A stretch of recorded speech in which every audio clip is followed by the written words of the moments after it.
तो सर ये जो जितनी शोभा यात्रा निकालते हैं, तलवार चलाते हैं, त्रिशूल दिखाते हैं बड़ी बड़ी शोभा यात्राओं में, तो फिर बेटी किसकी जब बचाते हैं हिंदुवादी संगठन?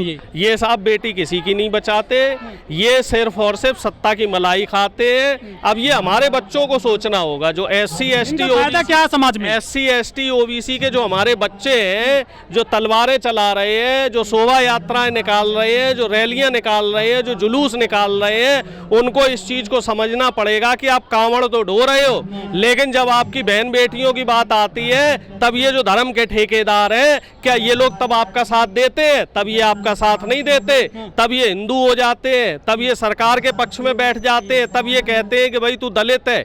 अभी कल की मैं घटना बता रहा हूँ, एक दलित महिला को एक थाने में, गोरखपुर की घटना है, एक पुलिस वाले ने, पुलिस वाला ठाकुर था जो इंचार्ज था, चौकी इंचार्ज, उसने एक दलित महिला को पीट दिया और पीटने के बाद जो है उसको भगा दिया और ये बोल रही तू तो चमार की है, तू मेरा क्या कर लेगी। इस तरीके से जात सूचक जो है संबोधन दिया उसको पीटा भी है। अब आप बताओ साहब, क्या वो हिंदू नहीं है?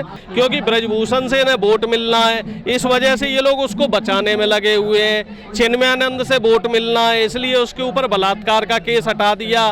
कुलदीप सेंगर से वोट मिलना है, इसलिए वो जमानत पे बाहर है। तो इनका जो असली राजनीति है वो वोट की राजनीति है, जनता की राजनीति नहीं कर रहे ये लोग। लेकिन सर हमारे देश में संगठन है कहीं, जैसे कि बजरंग दल है, शिवसेना है, करणी सेना है, हिंदू युवा यहाँ नहीं है, और भी बहुत सारे हिंदुवादी संगठन है। आखिर वो क्यों नहीं बचा रहे इन बेटियों को आकर के, करणी सेना वगैरह? आप बताओ, किसान आंदोलन हुआ, हिंदुओं का आंदोलन था, जाटों का, उसमें भी जाट और सिख थे, तब कहीं बजरंग दल RSS और ऐसे संगठन दिखाई दिए? नहीं दिए। ये संगठन हिंदूवादी संगठन नहीं है। हिंदू युवा वाहिनी हो, चाहे विश्व हिंदू परिषद हो, बजरंग दल हो, शिवसेना हो, ये जो चाहे RSS हो, ये तमाम जो संगठन है ये सरकार के हिसाब से चलने वाले संगठन है। और मैंने तो इस आंदोलन में भी यहाँ देखा है कि कुछ बजरंग दल के जो उत्पाती टाइप के लोग हैं वो बाहर खड़े रहते हैं और बाहर जो है आंदोलन की बुराई करते हैं, कह रहे हैं कि ये ऐसा आंदोलन है वैसा। अंदर आने की उनकी हिम्मत नहीं है। वो देखो सपोर्ट तो कर नहीं रहे, बल्कि विरोध और कर रहे हैं। और फिर ये कह देते हैं कि साहब बजरंग दल का विरोध मतलब बजरंगबली का विरोध। भाई बजरंगबली तुम्हारे साथ है क्या? तो नाम लिखने से क्या तुमने कोई ठेका ले रखा है कि तुम बजरंग दल हो गए तो बजरंगबली का तुमने ठेका ले लिया है? भाई बजरंगबली तो सबके हैं, जाटों के भी है भाई, यादवों के भी हैं बजरंगबली, दलितों के भी हैं बजरंगबली। और वैसे भी योगी जी ने कहीं बोल ही दिया था एक भाषण में कि जो बजरंगबली थे वो दलित थे, ठीक है। और अब ये जो है बजरंगबली को भी बदनाम करने में लगे हैं। तो इन्हें कर्नाटक में देखो बजरंगबली ने जो सबक सिखा दिया कि नहीं सिखाया। लेकिन डॉक्टर साहब ये बताइए, जो हिंदू बेटियां हैं और हिंदुओं की सरकार चल रही है देश में, और हिंदू ही आरोपी है जो राजपूत जाति से आते हैं, तो फिर न्याय मिलने में देरी कहाँ हो रही है हिंदू बेटियों को? साहब एक चीज समझो, बीजेपी की नीति है डिवाइड एंड डाइवर्जन। पहले ये आपको धर्म में बांटेंगे, देश को जो है ना धर्म में बांटेंगे। धर्म में कैसे बांटेंगे? हिंदू, मुस्लिम, सिख, इनको अलग करेंगे। किसान आंदोलन को कह दिया साहब सिखों का आंदोलन है, ठीक है। फिर जब मामला इंटरनल होगा हिंदुओं का, तब ये जातियों में बांटेंगे। अब जैसे यहाँ ये पहलवान बच्चे जो बैठे हुए हैं, इनको ये कह रहे हैं कि साहब जाटों का आंदोलन है, तो जाट हिंदू नहीं है क्या? और प्रताड़ित किसने किया? ठाकुर ने किया। अब सवाल ये आता है कि ठाकुर को क्यों बचाने में लगे, जाट को क्यों नहीं बचा रहे? तो इसके पीछे भी राजनीति है कि उत्तर प्रदेश में 7% ठाकुर है और पूर्वी उत्तर प्रदेश में जो ब्रजभूषण है इसका 4-5 जिले में ठीक ठाक प्रभाव है, बाहुबली नेता है, वोट चाहिए, रुपए पैसे से मदद करता है, वोट की राजनीति। और दूसरा क्या, हरियाणा में इनकी वैसे खिलाफत है, अभी इनकी सरकार है, लेकिन किसान आंदोलन के बाद से जाट जो कौम है वो इनके विरुद्ध हो गई है। तो इस वजह से ये इसमें भी फायदा देख रहे हैं, इसमें ये नहीं देख रहे कि बहन बेटियों के साथ दुराचार हो रहा, अत्याचार हो रहा, शोषण हो रहा, वो नहीं देख रहे। ये फायदे नुकसान की और वोट की राजनीति की साजिश है यहाँ पे।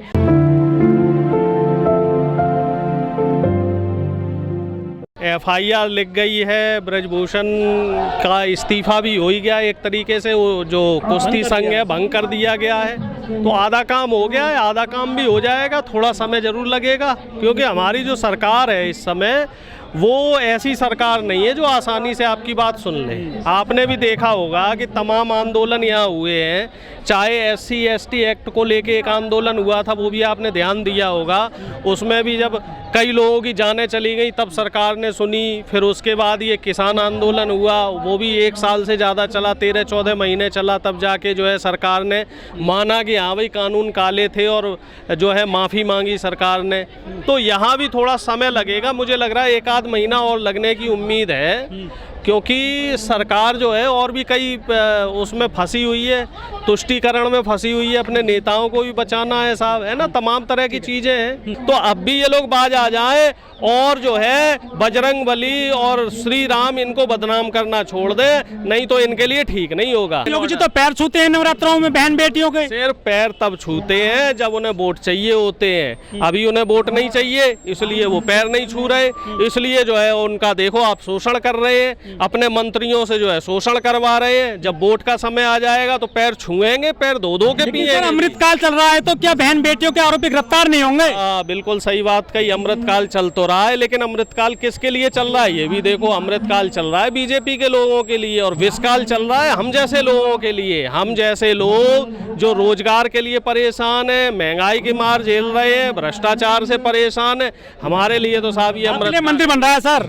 मंदिर से क्या होना साहब, मंदिर तो देखो एक आस्था का विषय है। मैं पहले भी कहता हूँ धर्म होता है आस्था का विषय है, वो उसको सरकार बना देता है मंदिर। नहीं देखो, मंदिर अगर सरकार बनती है, सरकार बनती होती तो कर्नाटक में बन जाती, हिमाचल में बन जाती, क्यों नहीं बनी? हिमाचल तो देवभूमि है, हिमाचल में इनकी सरकार क्यों नहीं बनी? 24 में बनेगा। कर्नाटक में चुनाव सरकार क्यों नहीं बनी? अरे इनकी कहीं नहीं बननी, जनता इनका मामला समझ गई है कि ये सिर्फ जो है मंदिर और मस्जिद की राजनीति वोट के लिए कर रहे हैं। काठ की आंडी कहते हैं ना साहब कि एक ही बार चढ़ती है, बार बार नहीं चढ़ती, तो इनकी काठ की आंडी चढ़ गई है। अब प्रधानमंत्री चाहे नतमस्तक होके जय बजरंगबली बोले, चाहे जय श्री राम बोले, अब जनता इन्हें वोट नहीं देगी, क्योंकि कर्नाटक की जो हार है वो मोदी जी की हार है, वो बीजेपी की हार नहीं है। क्योंकि मोदी जी ने ताबड़तोड़ जो है 62 रैलियां और रोड शो करे हैं वहाँ पे, और जहाँ जहाँ उन्होंने रैलियां और रोड शो करे हैं वहीं बीजेपी हारी है।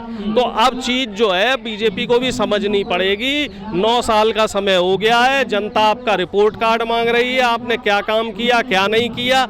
बहन बेटियों के लिए आप कह रहे थे कि साहब बहुत हुआ महिला पे बार, अब की बार मोदी सरकार देखो महिलाएं कैसे परेशान है, युवा बेरोजगारी से परेशान है। यूपी में योगी जी कह रहे हैं सब कुछ चंगा है, दंगा खत्म हो गया उत्तर प्रदेश में। आप दंगे की बात कर रहे हो, पुलिस वाले कहीं मार रहे हैं बहन बेटियों को, कहीं गुंडे पुलिस वालों को मार रहे हैं। अभी एक पुलिस वाले को गोली मार दी किसी गुंडे ने, आप कैसी बात कर रहे हो? हमें तो नहीं, अब टैबलेट आ गए लोगों के हाथ में। हमें तो ये चीज समझ में नहीं आती भाई कि योगी जी कौन सा चश्मा लगा के देखते हैं। सारी सीट जीत के देखो मेयर की, योगी जी नहीं, मेयर की तो जीते, बाकी तो नहीं जीते भाई। पिछली बार से इनका रिपोर्ट कार्ड कंपेयर किया जाए, जो 2018 में चुनाव हुए थे 17 में जो इसके, तो उससे तो सीटें इनकी कम रही हैं, वोट परसेंटेज भी इनका कम आया है, निर्दलीय विधायक ज़्यादा जीते हैं पिछली बार से, तो फर्क तो है। जो बड़े बड़े शहर हैं वहाँ पे इनकी सीटें कम आई हैं। गाजियाबाद में तो ये जो इसके पार्षद का है ना, 60 में से इनकी 27 सीटें आई हैं, तो इन्हें तो गाजियाबाद में मेजोरिटी नहीं मिली है।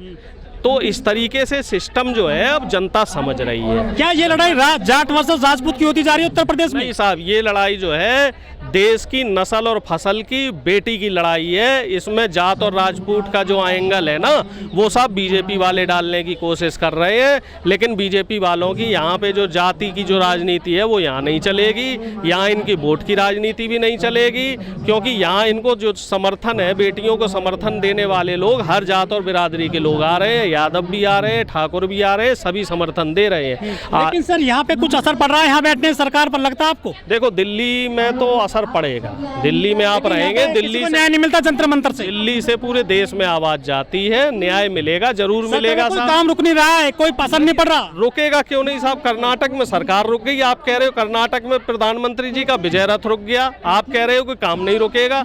अभी मध्य प्रदेश में चुनाव है, मध्य प्रदेश में ब्रेक लग जाएगा, राजस्थान में इनकी नहीं आने देंगे सरकार, क्या बात करें 24, अब कोई ज्यादा दूर थोड़ा ही है, 10 महीने रह रहे हैं 24 में, वहां से भी इनको बाहर कर देंगे।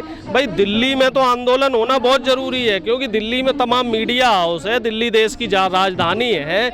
यही आंदोलन अगर और किसी राज्य में होता तो हो सकता है खबरें जनता तक नहीं पहुंच पाती। कुछ लोग कह रहे हैं कि यह आंदोलन पार्लियामेंट पे हो, ये आंदोलन हाईवे पे हो, किसी पे नाके रोके जाएं, टोल रोके जाएं, सरकार की नाक में दम होगा जब सरकार जो है मानेगी। लगेगा अगर अभी सरकार नहीं मानेगी, 21 तारीख का अल्टीमेटम दिया गया है, 21 तारीख तक नहीं मानी जाती है तो हो सकता है संसद की चढ़ाई हो सकता है कोई हाईवे भी रोका जाए। जो सिर्फ खाप है इनकी, देश में नामी खाप बताई जाती है, जो सरकार के फैसले बदलवा देती हैं, कोर्ट का निर्णय भी बदलवा देती हैं, फैसले बदलवा देती हैं, वो खाप क्यों आज जो खुल करके जो है विरोध भी कर पा रही है पूरा सरकार का? नहीं, सारी खापें विरोध कर रही हैं। असर नहीं दिख रहा सब खापों का? नहीं, बिल्कुल बंद कर दिए का खाप? देखेंगे, दिखेगा, असर दिखेगा, समय लगेगा। खाप सिर्फ गरीबों के लिए ही गाँव में काम करती है? ऐसा है साहब, इसमें अभी समय लगेगा। हाँ। क्योंकि सरकार ने आधा काम तो कर दिया है। देखो ये जो कुश्ती संघ है वो तो भंग कर दिया है, अब मामला रह रहा है गिरफ्तारी का, तो उसमें अभी थोड़ा समय लगेगा। हो सकता है 21 तारीख तक ये गिरफ्तारी कर दे, और नहीं करेंगे तो आंदोलन होगा भाई, रोडें घेरी जाएंगी,